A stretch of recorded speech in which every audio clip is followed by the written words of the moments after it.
Đúng về, âm nhạc ama cho bật chẳng hè. Gọi nhung là chương trình truyền hình tại cả bọc hè nó đài phát thanh truyền hình thành phố hệ nữa. Đúng về, âm nhạc ama cho bật chẳng hè. Anak mưa apa biak ti kuih. Mendu jol dia tu. Maklum kuman nah no. Hena lệ của qua cho tươi bồn đã trừng sọc tạ. Giờ này bồn đi tươi đồng paru tam kinh tế xã hội. Kelung ko ku vi tươi bồn đã trung tạ. An to pro tempat ni bồn đồng paru tam kerpeh da punu mương Hepako. An itong ko bê tông cô nị có đại vì clưng từ chương trình chính sách ăn quay từ bộ đồng tạ về bình ubon từ đã vài tầm tổ tổ pro tầm bạ ăn lử có vi perang cô ubon từ đồng tạ lử krang từ đó hội cô mà hội từ bộ đồng tôngแต่อามาเอ็มนะคนนี้ผู้นึนะเฮียนอะไรมากว่าจะตัวบนดงตะไปทินแต่พอเราตัวโตทินทำปราตรมองทำกลุงก็ตะกิลบนจอร์ทำดาวเมืองอย่างนี้ก็ให้ยองมากับมัง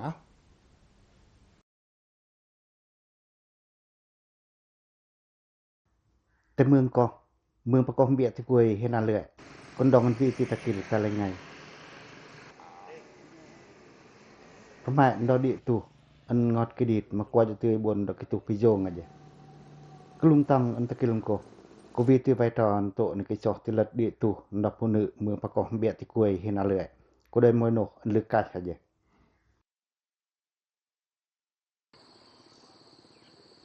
ยินบนวีติงทันอันที่ลัดดิตุอุบลตัวดาวไฟปันไดตำโตตุกลึงนกดอกผู้นึเมืองประกอบก็กว่าได้วีกลึงจริงๆอันในปอดอกผู้นึอันกว่าจะตัวบทดงตะทำแตนในโนกลุงก็วีตัวมูจริงๆอันนุกิจัดตะมะลึงนกลือประสาทตัวบทตะกลึงกลางในตะกินเตนทำแม่บนติลัดอันเละนังโกยันนี้บนตัวดงปรุยตำกระรังอันตรึงมวยลึงอันวีตัวตะอาวายตำตรมองกินเตอดาวบ่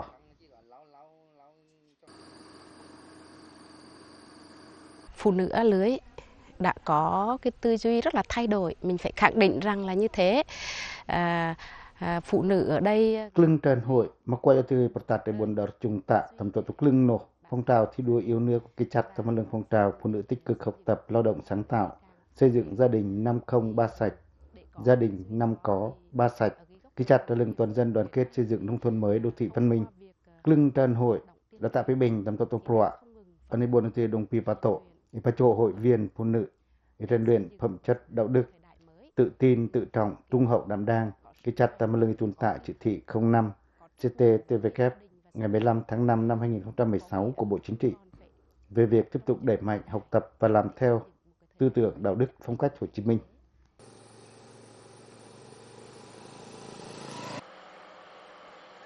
Anh là tiệm mương ăn địa tù để tồn tại chương trình mục tiêu quốc gia giảm nghèo bền vững đăng mường.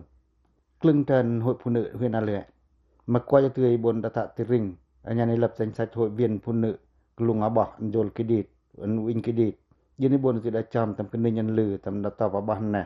dân này bồn từ đã tạ vài tầm klong anh này bò lưng áo bọc anh cái đít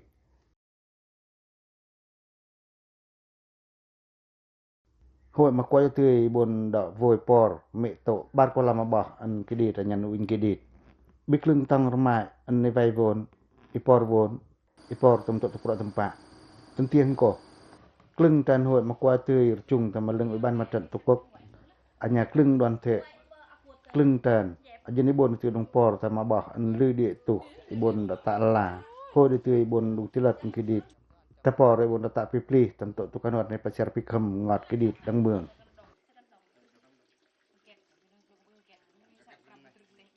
con nươm về cả sặc tè cổ về cả chạ bê chèm tu cả bơ pa chòi lùa pa chò tu cả bơ u trà có bơ chăm sặc chuồng trại ăn chặt chẽ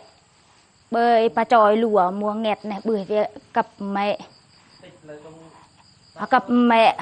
có chết cho nó rửa nó mai tịch mà để cho nó vì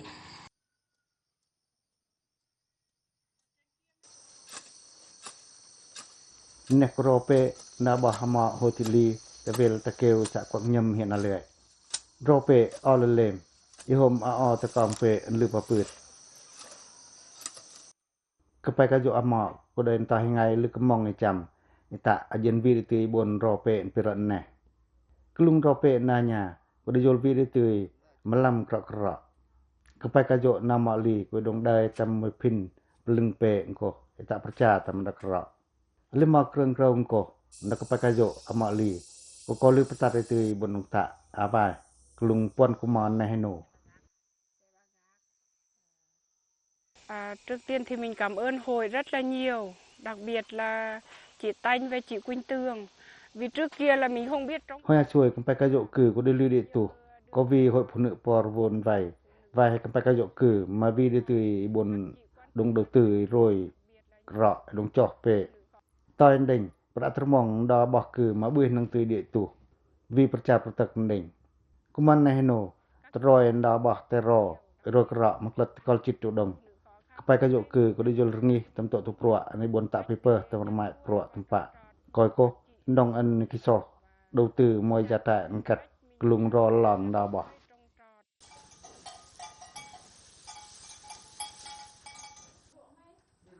đang hiện lệ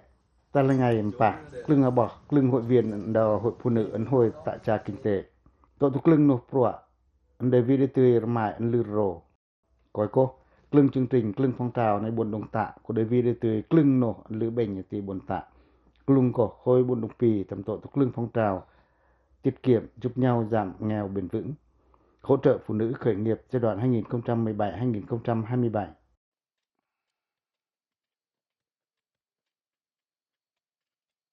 Lưng tràn hội đồng tạ ở lưng ăn nêu chung cấm bởi đó lật 1.000 trong cô làm hội viên phụ nữ Ubon itu đã vài tham aval vốn lật bar tỷ đồng dân Ubon itu tapor reparu kinh tế tam ta bảo hợp ở lưng cổ đến nong itu nhà vi cропè lưng ramai Pero an nuôi heo đất hữu gạo tình thương để đồng tạ lừa tập tầm chương trình mẹ đỡ đầu cái cạnh cổ lưng tràn hội mà qua từ buồn đợt trung tạ ta mẹ thì con làm đùng ăn rắm mỏi đò phụ nữ ăn địa tụ ăn lẻ làm ở lưng trung ca prạ mà tổ tu bắt có làm tu bắt chỉ là chông triệu đồng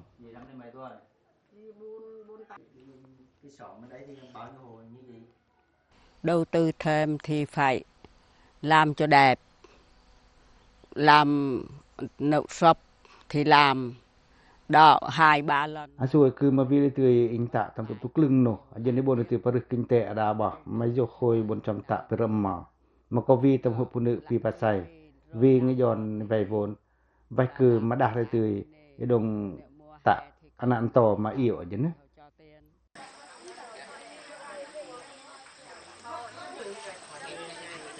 Tín chấp pada hội viên vay vốn ngân hàng chính sách xã hội tộn nẻ chung ca dư nợ có hội quản lý của vi lật bát có làm chung chít tỷ đồng ở lưng cổ 1.000 có làm thành viên lật thì cái chít là phe tổ vay vốn của bốn từ đã vay tam aval vốn ở đó hội viên vayในประkinh tế à bỏ cứ lung tung nè biết lòng vi từ ta phò đó lưng tọp gần nọ ở lưng cái sọ đó hội phụ nữ lưng tràn lưng tổ liên kết lưng hợp tác xã mà thành viên lương cổ của đời phụ nữ qua cho tươi bồn đà tạ bồn đà vài tầm tổ tục lưng xã thị trấn đò hiện là lệ mọi em hội viên bồn trùng ở dưới bồn tươi đà pi bình nghe ăn lười bồn đồng pa rư tầm tổ tục đời bỏ tại mấy tạ bồn kinh tế qua cho tươi bồn đà tạ vài tầm pran bình ăn lừa tầm tăng luôn hoa trước dừng mạng chịu ở lòng ở lại Pura tu pak hợp tác xã Tan Nai ở đợt xã Lâm Đợt hiện là lệ thành phố Huế. Lung mới về là nơi xã Pa Hồm tầm kết văn hóa du lịch đào thành phố Huế. Hợp tác xã vi thành viên của đời hội viên hội phụ nữ nè. Của đời mọi đơn vị ấn nong từ trung tá Apak Pa Hồm tầm tổ tu đời kết nè. Ấn lửa dân buôn pli tầm tổ tu lưng nục đời ấn tên này. Pi pa say tầm tổ tu pruạ nơi tạ. Đông đó cả đừng tầm kết tầng. Quay tiêu đồng phát tổ tầm hợp tác xã mọi thương hiệu quả kết lửa cá nực rô đằng hiện lệในตรงใดอัญญาน้องเมืองประกอบเบียดกุยในthành phố Huếในตรงบ่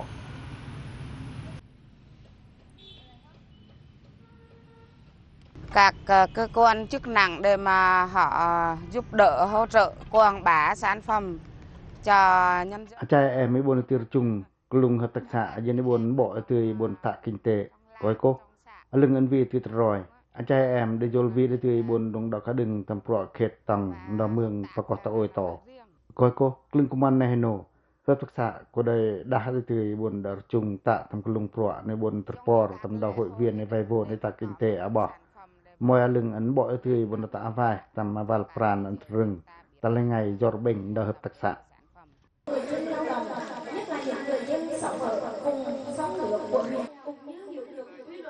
lưng kinh ninh ấn chung trปอcủa vi tiêu yênในบนđồng phá rực kinh tế đào trái em hội viên hội phụ nữครึ่งก็เจอในkinh doanhกิจัดตะวันลึงในบนลงพรูตรังแต่เมืองมากว่าตือบนดาตะอาวายตำดังเฮียนอาเลือถึงโพเฮกลุงก็วีมุกเสกินจันยูลิเจปุกรวาฮอนตเตยวีคลึงตะกวยอันกะกันตะตะวีตินโดโพยตัวตะปรอตำปะแถวเจิ้น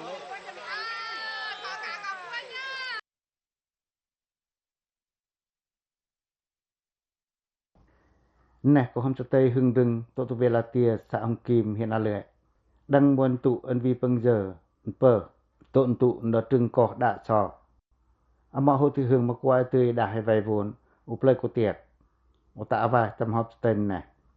một đã đầu tư đăng nè đó mà hương nè của vi hồi bọn đó tồn tầm tổ lư cờ vàn là gì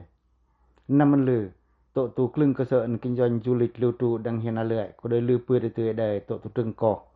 đungในอัดยืนในบนดอกตะไปพืชลอยอีบนในตือดงปรึกยูลิกตุในอัดเรื่องหมอโหที่เฮืองก็ได้วีได้กลองอันตะอันใดอันนึ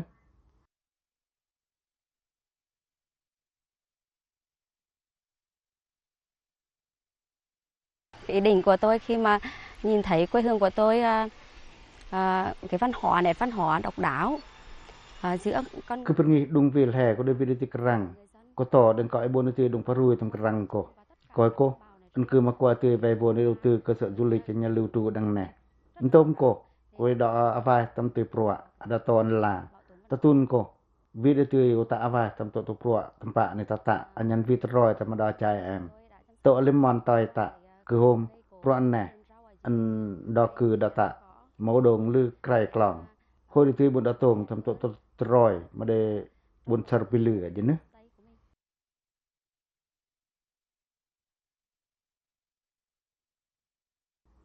อุบลไฟประตุมปะดอป่วนนะอมอเอ็มอันตะตะดังไหนอีโจปีตำโตตูอันตะลักตะเลาวีตือปรอเนตะฮอมสเตย์หึงรึงดามอโหติหึงก็ได้ห้อยบนตรงตำโตตุงเวนกฮอมสเตย์อันดองยอร์เซอร์อันน่ะอันเต็นโตบอีโจบนมาดังเฮียนอะเลยกลึงก็จะกินจอยดอกพุนึให้ปะกอก็ได้วีได้ตือกลึงติกวยอันตะตะทำเปรอันดามอโหติหึงแน่ดันแน่อุดาปะโหมตำโตตุมะกลางนริอิรจุงได้พรานอันตะตะบ่ไอ้ตือกิจัดตำลึงไปได้กลายในบนไอ้ตือดอกปะโตยตำโตตุปรอในกินจอยยันตแม่อันลือตินโบวีกระแปหตัง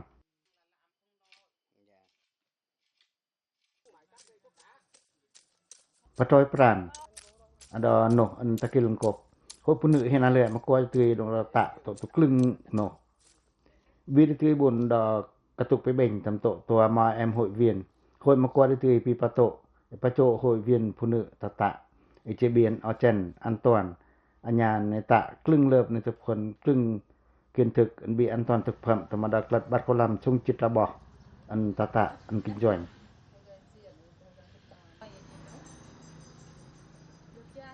vay thêm để mà phát triển hơn nữa. Nếu không vay thêm thì không có vốn mà đầu tư. Ibon puk tupuan ani cho lang. Eta ternoh ro. To tu klung rma. Vai cứ mà cho tạ tầm tăng đùng rom ben an perang ko. Vi đùng rom ben nam mà o hòn bưới perơi bưới địa tu tầm lưng nom pu. Coi cô anh thấy chặt nam mà phượt lật nơi cho to tu tâm tia. Thì bây giờ chúng ta thấy phụ nữ bắt đầu biết ứng dụng khoa học tiến bộ trong sản xuất chăn nuôi để tăng thu nhập, tăng giá. Hội phụ nữ hiện nay lại có được liên tục từ tầm rằn tầm tổ tục lưng nộp rụaในตะตะแม่ไว้นองtừตะอาวายตำครึ่งระมาอันยันครึ่งนกปรัวได้เลือดtừบนตะตังเตียปรัวในตะอาวายครึ่งระมาอันลื่นใดโหยได้นองtừตำรันตำตัวปรัวอันยองตริงปีปัจจัยยืนในบนtừตะปีครึ่งtừระมาอันลื่นโรลึงก็ได้นองtừบนตะตำตัวปรัวในตะพลปีปัจจัยบุยเยือกกินถึกดอกกันโบhội viên hội phụ nữ Pira ni tapon bùi dựng nghiệp vụ công tác hội, chuyên đề bị kinh nghiệm pro anh tạ kiến thức khoa học kỹ thuật công nghệ. Anh nhà clưng từ kiến thức anh chăm ai pipasaya kaya còn eta avai termong kulung abah pe kerang tamto tupat termong chăm pran huon.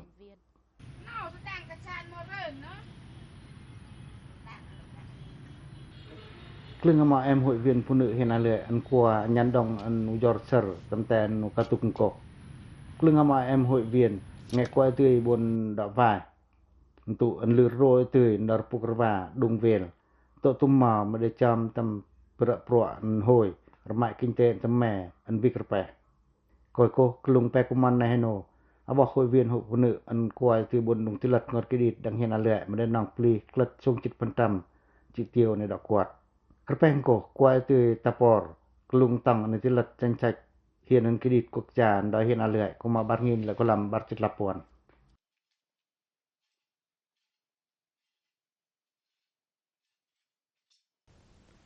Đúng về am chi ama jo ber chang ha kelung tho top hội cơ sở anh bon tu dong paruk kerang trách nhiệm da to đang hian alai cô đền có Ibon Uti đạo Pì tầm tổ tù Hội Liên hiệp Phụ nữ nơi xã Quảng Nhâm. Tất tân cả Ibon Uti đồng đào tạo ở lưới phát tạt tươi tổ tù Pro Tâm Pạ anh Ibon đào tạo đào tạo đào quạt Ibon đào paruk kinh tế đào cốให้tươi khét tầng anh xây dựng đào hội anh ta lại ngay khâm bình Hội Liên hiệp Phụ nữ nơi xã Quảng Nhâm cô đây mọi cơ sở anh lưới rồi tươi lùng chương trình anh phụ nữ biên cương đang hiện lệ dưới nước có hay nhồng mà các bạn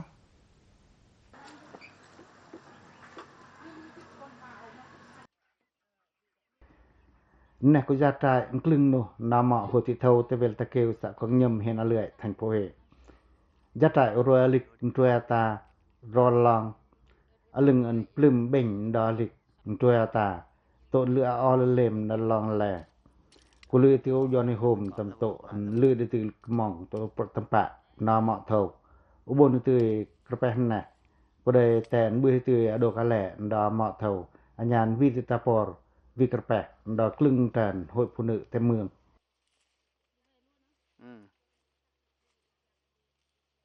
Bản thân cảm thấy rất là cảm ơn Hội Liên hiệp Phụ nữ huyện là những người trực tiếp đào tạo cho bản thân được tập huấn. Ở bắc cứ hoa chuối có để lưu địa tụ,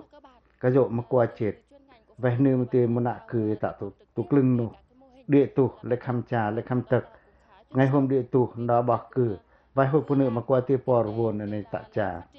tôm cổ Koi por tama lima lam makain Toyota. Yang ko cứ mà bôn từ tạ paper rồi bôn royalic bị terlong ni rồi buat.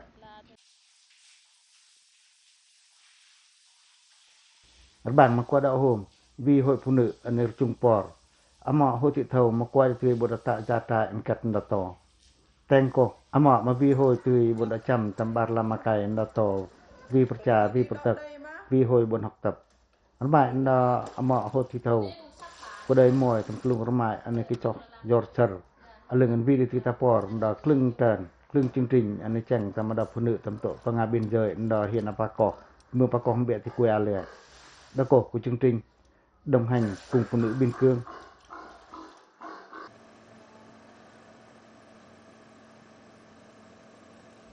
Tâm ti hama ho ti thau hon nè đang xã biên giới Quảng Nhâm có đôi giờ vì clưng từ mại phụ nữ anh chăm tới lật địa tu khăn cần nọ. Apa mọ qua từ đã tới lật chinh to anh là clung anh pergi, clang pro anh tạ.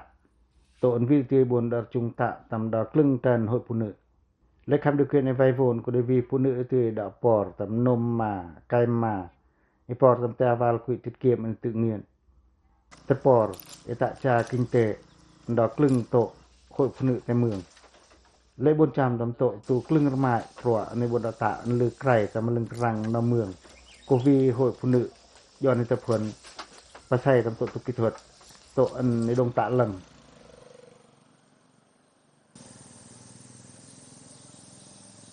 Hội Liên hiệp Phụ nữ xã xây dựng kế hoạch riêng để đỡ đầu hội viên phụ nữ khó khăn cùng với xã để giúp cho các hộ thoát nghèo và xã Quảng Nhâm Pơ có đây môn tụ biên giới và thì kẻ clưng chương trình dự án ấn bỏ tươi nó hội phụ nữ clưng tràn có đây dồn vì chương trình đồng hành cùng phụ nữ biên cương nè cho tia vàng tập bò vào ẩn lười tươi đạo hồ mà dân em trai hội viên lớn y hội viên mà đây vì tươi buồn đồng phá tổ tầm prọ tầm pạ vào vốn nè có đây lưới buồn đồng tạ vài tầm tổ tổ prọ này tạ buồn tươi cái chặt tầm lưng nổ ẩn lười vi tươi đăng mường ở vi cặp bè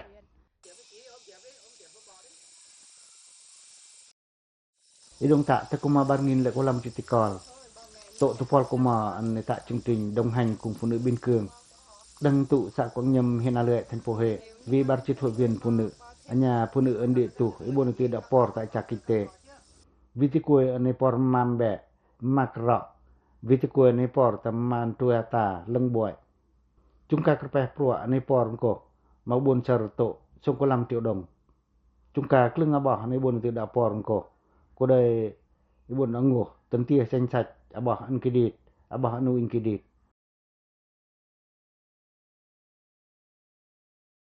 và được các chị đưa mình đi tham quan những hộ gia đình khác. Mong muốn sau này của mình là những hộ gia đình mà còn nghèo khó khăn sẽ được bỏ cái đít lấy cho mẹ tạ ở vi cặp cứ có về từ hội phụ nữ anh nhà cưng tỏ phần phi pa chạy anh cho về cậy mồ cũng mà ban nghìn là có làm tikol anh nhà về từ tapor có làm nôm mà ý đồng cho về cậy mồ lung rò ý hôm vi cặp vài cứ để cái cho tạ phi per rò tổ tụ pol cũng mà tụn cô vi tầm tăng pe rò pengin mét vuông anh nhà vi tin tụในบน chiam ตำ panan แต่ผู้เพิ่มเพเพิ่มนเปhôi thì buồn tại trà vài bỏ mà bưởi năng từ cái đít cũng khá thuận lợi vì đặc biệt là mình trước đây mình nghĩ là một mình không thể làm được nhưng mà từ khi được tập huấn làm cứ pergi peran nè qua TV cha em hộ phụ nữ tại kẻ tỏ có lợi với từ những cái trò tạ buồn kinh tế có lợi với từ cày vì có tệ na vì telang ati nhân vì từ buồn đồng phát tổ tầm cày nôm mà rồi vì từ buồn đã giòn vay vốn nị có đời hôi từ tạ sông lưng tupol của mà chuối đăng mương hen này có đời tiệt đi tuไอ้พวกตัวตมามาได้โหมติคลึงติกวนกิดิตคลึงบ่หันลือดิตุมาต้นน่ะคนใดอะเจคือโชรก็ต่อก็ได้มอยกลุงโทงโกขะเจ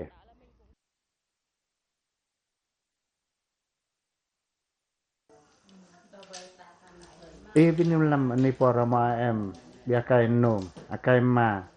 ลังโตตัวบาลบนอันเหลือเย็นในบนตือตะตะ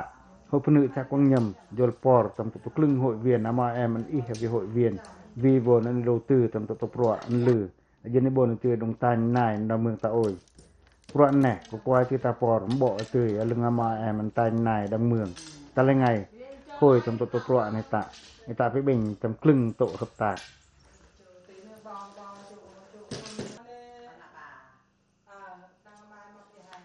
coi cô hợp tác xãอัน Thanh này ดอxã Quang Nhâm มากว่าจะถือบนดาวายตำมวลตุในบนประชุมและครึ่งที่กวนตะตะห้อยตะวาคิงเตอันวิกระแปอันดาตอบอัน Thanh này ดังเมืองบ่ลึงhợp tác xã thuộc cầm tranhอันจะก่อนhợp tác xãอัน Thanh này เดิดhợp tác xãอัน Thanh này งอhợp tác xãอัน Thanh này Quang Nhâm ก็ได้มอยhợp tác xãอันได้ลือห้อยเบ่งตำตัวประตำปะอันยันวิกระแปในkinh doanh ดอครึ่งตือhợp tác xã nghề thủ công kết tầm đang hiện là lệ.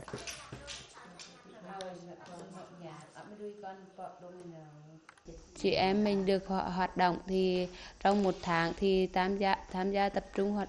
hoạt động tập trung thì 12 ngày. Anh lựa có vì từ phụ nữ cưng tràn chung tầm lưng trai em lưng hợp tác xã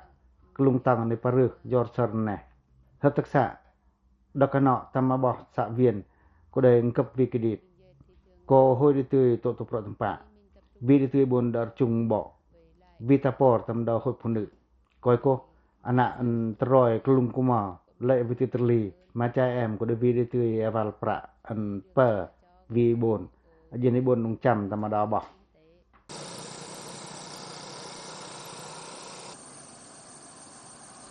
tem môn tụ biên giới địa tụ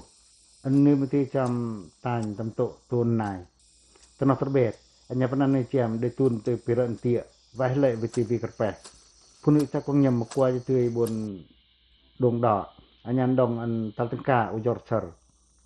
ingan này ama em chăm tạ tầm tổ pro ăn lử chiam penan tầm bik lang tầm mè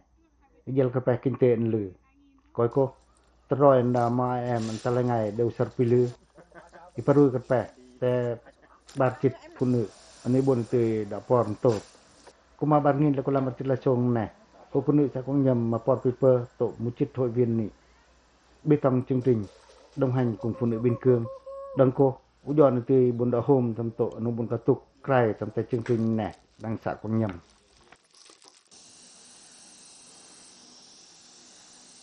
thì nhiệm vụ trọng tâm cao nhất là giảm được tỷ lệ hộ nghèo từ xã có tỷ lệ nghèo cao thì giảm chỉ lật ngọt để pasar kreditแต่ครึ่งchương trình dự án qua từ bồn đồng tạ đang xạ quang nhầm anh chàng tầm mà đào hội viên hội phụ nữ của đôi nọc ân lư từ đảo hôm tên cô tươiครึ่งอาจารย์แอมมันกวยตือบนตะคิลปรงีหยังในบนตือตะปันไดตำโตตุจิงโตอันลายันในบนตือยอร์เซอร์ต้นโตกุมาบางินแล้วก็ลำบัดจิลาชงจุงกาสะกงยำกเวติแกจิลาแปะบ่โหยเวียนอันเบื้อนังตือไกร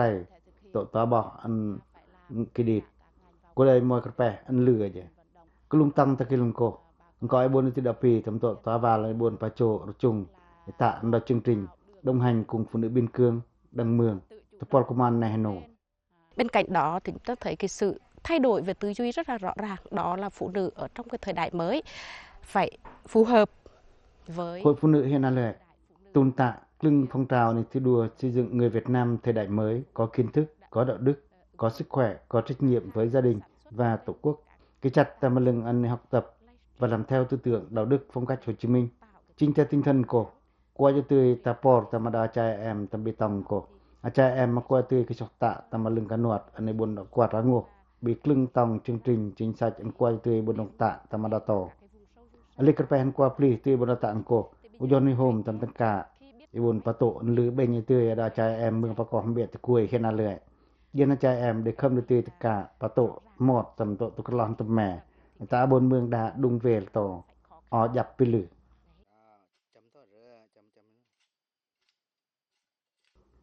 ผู้นึอะไรไงน่ะก็เลยนั่งโยลอันตาให้ไงสรตำตัวไปได้ไกลตาตะเปรหอยช่วยมวยพินเปิดกวายเตยปะโตยตะตำตัวปรัวอันตะแม่วิกระแปกินเตวิบนจำดงได้ตำตัวตุกกิทวดกินทึกอันตะแม่ยินในบนเตยดงได้ตำกรังอันวิเตยดังโกอันตะกิลงโกโกอีเฮวินึมลำอันใดโฮมตำตัวตุรมายอันกัวอันยันดองอันโนตะปะได้ตำตัวตุกลึงนกอันลือวิโหยบนโตDako saja. Anu bon itu dapat tok tam tai pergi tok tu kelangในบนดงตะตำตัวปรวนลืออุบลพิทินตำตัวตูประตรมองดาบหาแปดามาแอมเมืองประกอบเบียตะกุยอันยะแตงโกตุยวิตุยบนจอร์เซอร์อจับปิลืออิงไงตะแม่ดามาแอมเมืองประกอบเบียตะกุยอะเลยมาโตอะจินะ